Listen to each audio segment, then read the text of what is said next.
आंवल्या नवमी के दिन कि शंकर भगवान भूत भावन भूतेश्वर जब भगवान आंवला नवमी के दिन श्री हरि नारायण आंवले के वृक्ष की पत्तियों पर शयन करेंगे और भगवान शंकर उनका अनुमोदन करेंगे, तब श्री हनुमान जी महाराज उनसे विनती करने के लिए पधारते हैं।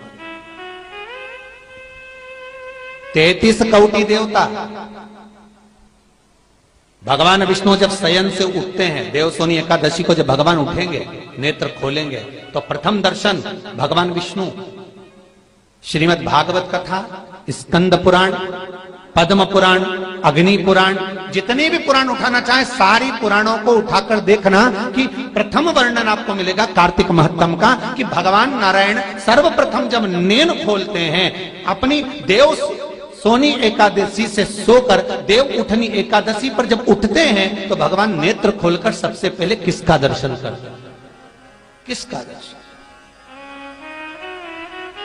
स्कंद पुराण कहती है, विष्णु पुराण कहती है कि भगवान नारायण जब नेत्र खोलते हैं तो खुद की अर्धांगिनी लक्ष्मी भी नहीं, महाराज ब्रह्मा आदिक देवता सब खड़े, पर भगवान नेत्र नहीं खोलते। कब तक? जब भगवान शंकर अपने ही मुख से भगवान श्री हरि का गुणगान नहीं गाते, डमरू का नाद नहीं। आंवला नवमी का आप लोग साधना करते होंगे। जब कार्तिक के महीने में आंवला नवमी का व्रत आता है तो जो उपास नहीं भी रखते हो, जो पूजन नहीं भी करते हो, उनसे मेरा निवेदन है कि स्कंद पुराण में कार्तिकेय के पावन चरित्र में स्कंद पुराण में स्पष्ट किया गया, और कल्याण का कार्तिक खंड पढ़िएगा, कभी योग लगे तो गीता प्रेस गोरखपुर का कार्तिक खंड पढ़िए। आप पढ़ेंगे तो उसमें मिलेगा आपको कि आंवला नवमी के दिन आंवले के पेड़ के नीचे घी का दिया लगाकर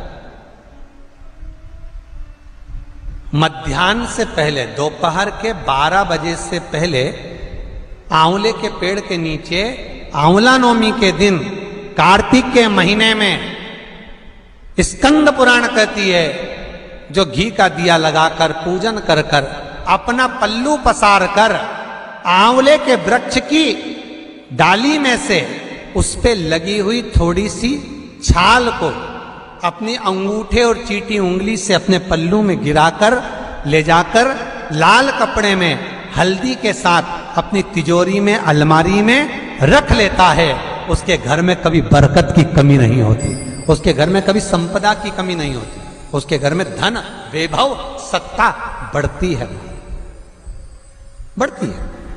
आंवला नवमी की कथा में एक प्रसंग आता है। आंवला नवमी का पूजन आपको करना आता है, व्रत करने वाली माताएं व्रत करती है, आंवले के पेड़ के नीचे जाकर पूजन करना, भोजन करना, आंवले का वृक्ष की छाया में बैठना,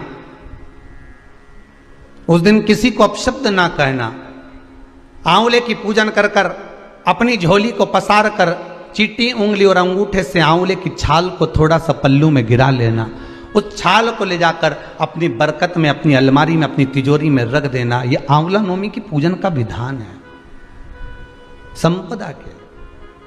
एक बहुत अच्छा समय रात्रि के 9:15 का एक समय होता है, जिस व्यक्ति का रोग बीमारी समाप्त नहीं हो रही हो, हॉस्पिटल में पड़ा हुआ है, कोई बहुत भारी बीमारी में ग्रसित है, छूट ही नहीं पा रहा, तो रात्रि को 9:15 पर किसी भी दिन शंकर भगवान के शिवलिंग का, जो तुम्हारे घर में शंकर जी विराजमान हो उसका, या शंकर जी के मंदिर में जाकर शंकर जी का थोड़ा सा जल, उसमें थोड़ा सा आंवला पड़ा हुआ, मतलब आंवले के पानी से शंकर का अभिषेक पूजन कर लीजिए।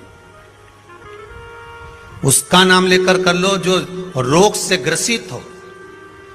1 दिन 2 दिन 3 दिन करोगे, वो हॉस्पिटल से छुट्टी करके आ जाएगा, उसका रोग समाप्त हो। आंवले के वृक्ष के नीचे, स्कंद पुराण में भी है, कार्तिक महीने में आंवला नवमी पर आंवले के वृक्ष के नीचे भोजन करने से संपदा बढ़ती है। इसलिए आंवला नवमी पर लोग आंवले के पेड़ की पूजन करने जाते हैं तो वहां गोट भी करते हैं। बोलो सही है कि गलत है?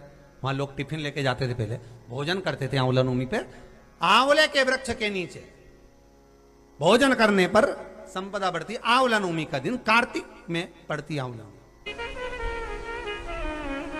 ठीक है। जगत गुरु शंकराचार्य जी कह रहे हैं मां तो कृपा कर दे। मां कहती है इसने कभी दान नहीं करा, पुण्य नहीं करा, सत्कर्म नहीं करा, तुम्हें कैसे दान दो? दान का फल दान।